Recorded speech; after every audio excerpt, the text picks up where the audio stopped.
Sempre devemos lixar no sentido dos veios da madeira? Bom, entre os profissionais do meio, a recomendação é sim, a de lixar na direção das fibras. Mas vocês sabem o motivo? Eles dizem que lixar transversalmente pode cortar e levantar as fibras, além de deixar marcas que se destacam, principalmente após os tratamentos em etapas posteriores, como a aplicação de seladoras, tintas, vernizes, onde esses defeitos se revelam. E isso é verdade, mas até certo ponto. E eu vou lhes explicar melhor. Quando o lixamento é feito à mão, ou seja, sem uso de qualquer equipamento elétrico ou pneumático, o ideal sim é seguir os veios para disfarçar os riscos da lixa, que acabam se confundindo ou se camuflando com as fibras. Mesmo que se utilize tacos lixadores ou suportes de lixa que minimizem o surgimento desses riscos, defeitos, a pressão e velocidade do lixamento manual sem o uso das máquinas portáteis não é uniforme. E isso favorece o surgimento das imperfeições e riscos, que ficam muito mais visíveis e evidentes se o lixamento for feito contra os veios. Então, por isso,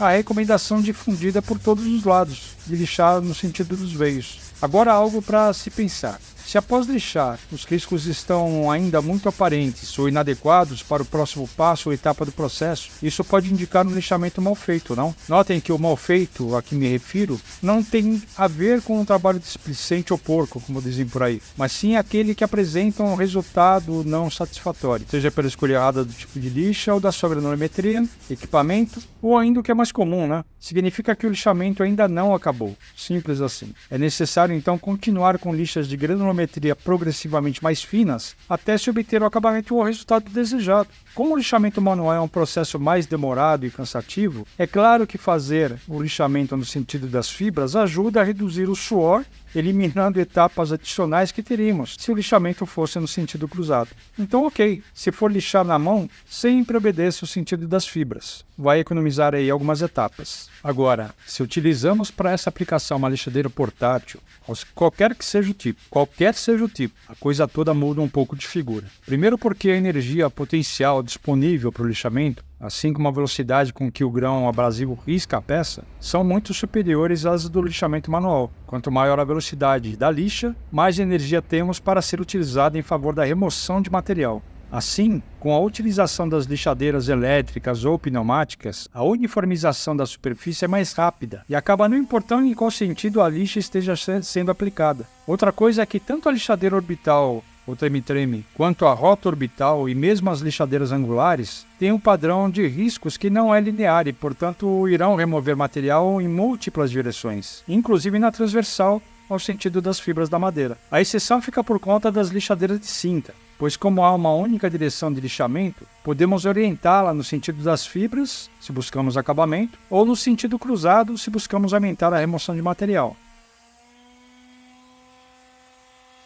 Para comprovar isso, fiz um pequeno teste rápido por tira-teima. Eu escolhi uma mesa de jardim que tenho aqui e que simula bastante bem a situação que encontramos nos decks de madeira. Desgaste no verniz, deterioração da superfície, começa a apresentar trincas, escamar um pouquinho, que contribuem ali para uma aparência mais envelhecida. Para o lixamento no processo manual, eu utilizei um taco lixador como suporte para a lixa, a fim de melhor distribuir a pressão e obter um lixamento tão plano quanto possível. Para comparação, escolhi uma lixadeira orbital de base quadrada. A lixa utilizada nas duas situações foi a mesma. Uma folha de lixa em papel leve para madeira, na granulometria 60. O experimento consistiu em demarcar algumas partes ou setores das ripas que formam a mesa e lixar cada uma dessas áreas de uma forma diferente. 2 setores foram lixados na mão, um deles no sentido transversal e outro no longitudinal às fibras. Em outros 2 setores, utilizei a lixadeira orbital e da mesma forma os movimentos que fiz para cobrir toda a área foram transversais em um deles e longitudinais no outro. O resultado desse teste foi o seguinte: os riscos só apareceram no lixamento manual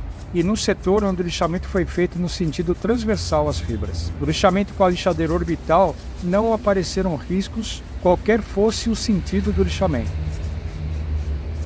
Bom, em resumo, o resultado desse teste confirma o que disse antes. O lixamento no sentido das fibras só será efetivo e proveitoso se realizado manualmente e se a peça trabalhada não tem a necessidade de ter uma superfície rigidamente equalizada ou plana, sem riscos e nem deformações provocadas pelos veios e fibras da madeira, como por exemplo em um deck, onde certa rugosidade superficial é até positiva, não só pela aparência mais rústica, mas também para proporcionar aí maior segurança, aumentando o atrito ao caminhar. Já para o lixamento de uma tábua de carne, por exemplo, A necessidade é exatamente no sentido oposto. A superfície deve estar perfeitamente lisa, sem veios ou riscos que possam juntar resíduos orgânicos, que irão se transformar em pontos ou focos de contaminação. E para se obter essa superfície perfeitamente lisa e uniforme, é necessário efetuar o lixamento gradual da lixa mais grossa a ser escolhida em função do estado inicial da madeira, até a mais fina, que é aquela que lhe entregará um acabamento condizente com a superfície desejada. Por exemplo, lixas iniciando no grão 80 e terminando no 320. Lembrando que na classificação granulométrica dos abrasivos, nos padrões mais utilizados, CAM, que é o americano, e FEPA, que é o europeu,